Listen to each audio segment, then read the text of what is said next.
On les croyait intouchables. Ils se croyaient intouchables. Mais finalement, ils sont tombés. Eux, ce sont les copains du président congolais Félix Tshisekedi. En tête de file, le très sulfureux et affairiste Fortuna Bisselele, celui qui murmurait à l'oreille du président. Officiellement conseiller privé de celui-ci, il était en réalité le conseiller de l'opacité, de la roublardise et du détournement de fonds.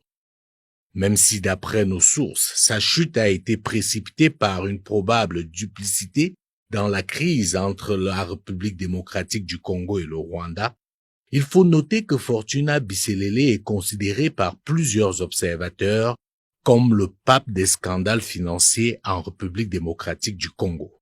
Le plus célèbre cas étant le vol de 20 millions de dollars à la banque Afriland First Bank CD dans l'affaire dite de la mine de Nanga. Et par la suite, à travers son réseau et le trafic d'influence, il va œuvrer en complicité avec plusieurs autorités congolaises pour purement et simplement détruire Afriland First Bank CD pour masquer son crime. À côté de cela, son nom est régulièrement cité dans les affaires de corruption et de détournement de fonds. En deuxième position vient Jean-Claude Kabongo, surnommé JCK, le pape des rétrocommissions, occupant le très prisé poste de conseiller spécial chargé des investigations. Ce dernier est pourtant celui qui avait décidé de chasser de la RDC tous les investisseurs qui refuseraient de dealer avec lui.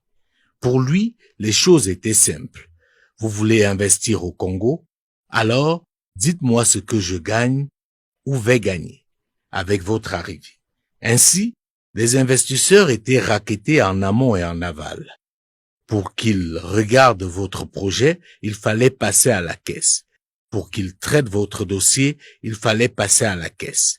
Pour que vous puissiez mettre votre projet en œuvre, il fallait encore passer à la caisse ou lui assurer des parts dans votre affaire.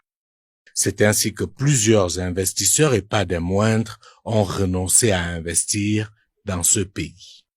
Le nom de Jean-Claude Kabongo est largement cité dans le fameux rapport Congo Hold Up. D'après ce rapport, il serait directeur de 4 sociétés: JCK Holding, JCK Trading, JCK Consulting et la Société Générale de Transit Sogec. Même s'il a démenti ces affirmations, il est clair que son caractère véreux, lui, ne fait l'ombre d'aucun doute. D'ailleurs, dans le dossier Tenke Fongurun, son nom revient avec emphase, ainsi que celui de Fortuna Bisselele. Ils auraient perçu, d'après le site congolais scooprdc.net, 1,5 million de dollars pour bloquer le travail de la commission chargée à l'époque de revisiter les contrats miniers. Le troisième larron, c'est Alexis Kayembe, qui lui était conseiller spécial en matière d'infrastructure. Lui est cité dans une affaire au contour flou intitulée C5 Énergie.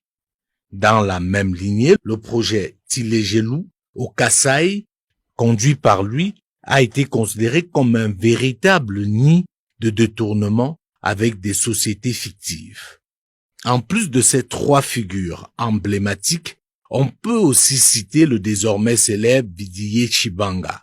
Vous vous rappelez de lui certainement, le conseiller stratégique du président Félix Tshisekedi, que l'on a vu dans une vidéo exiger un pourcentage pour lui à ses interlocuteurs qui se sont fait passer pour d'importants investisseurs étrangers intéressés par la République démocratique du Congo. Ceci dit, qu'est-ce qu'ils ont en commun, tous ces gens? La réponse est simple. Ce sont les amis du président, ou si vous voulez, ce sont ses copains, ses protégés. Félix Tshisekedi, dès son départ, a fait le choix douteux de s'entourer de ses amis, sans tenir compte des compétences, mais surtout de la probité morale.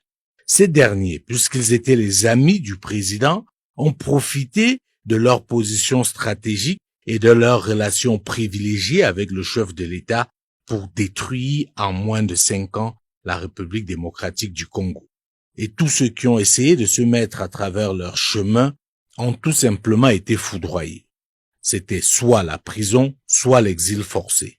C'est dans ce sillage qu'on a vu l'ancien conseiller en charge de la sécurité à la présidence de la République broyer du noir, ou encore le président du conseil d'administration de Afriland First Bank CD expulsé mano militari de la République démocratique du Congo pour avoir osé dénoncer les multiples cas de vol dont était victime l'institution dirigée par lui. On a vu des magistrats se retrouver en prison pour avoir simplement dit le droit. Tout ça à cause des amis du président. C'est pour cela que cette disgrâce, qui arrive selon tous les observateurs trop tard, interroge, notamment sur le rôle joué par le président de la République lui-même.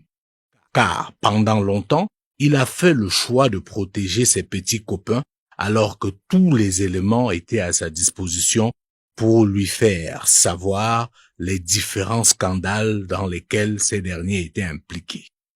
La deuxième interrogation, c'est au niveau de l'opportunité de ce désaveu. Surtout que pour certains observateurs, on est là à quelques mois de l'élection présidentielle.